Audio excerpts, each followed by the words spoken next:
I wanted to ask you this tonight. What do you think the last few days have meant? We were promised, were we not, a tax-cutting mini-budget that would herald a new era for Britain. It's a new era, all right, just one that none of us wanted or, frankly, even begin to understand. I, like you, thought things couldn't get any worse with this cost-of-living crisis.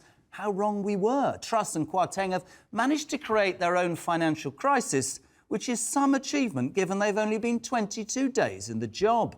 Today, The Spectator sums up the new PM and Chancellor quite nicely. Their incompetence would be laughable, they say, if it wasn't so serious. Today, the Bank of England have had to step in to calm markets that haven't been this volatile since the financial crisis of 2008. We hear the pound has tumbled to an all-time low against the dollar.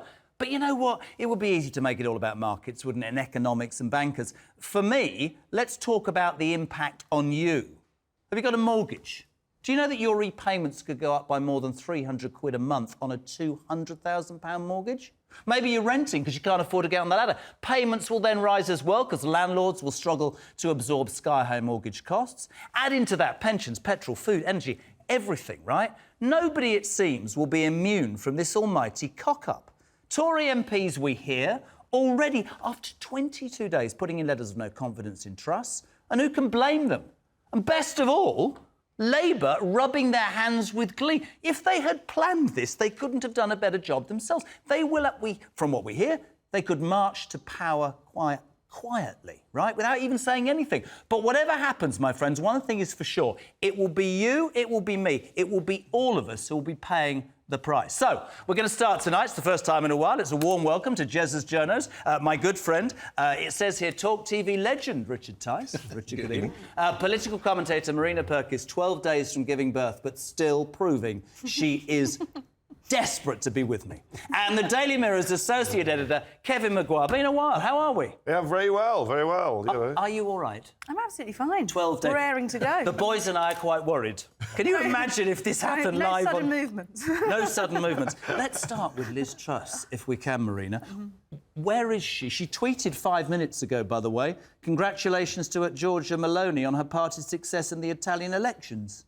What about the disaster that's befallen the United Kingdom? Good to know that, though. Yeah. So Georgia's not a friend. The jury's not out for Georgia. No.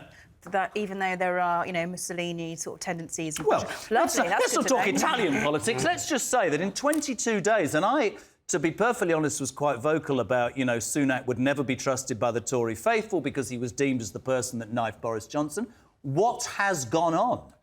She's absolutely fluffed it. 22 days in, and I don't know how she could have actually done any worse. We are basically living in the petri dish of what is sort of think tank dreamers' dream. So you've got to bear in mind all of the people that have got Liz Truss's ear at the moment come from these dodgily funded think tanks like the Institute of Economic Affairs, for example. Got somebody on from that later. Oh. Well, just maybe ask them about their funding, because that's an interesting question. Well, you stay around. You can do that for me, because they're not going to shout at a pregnant woman, are they? They might do.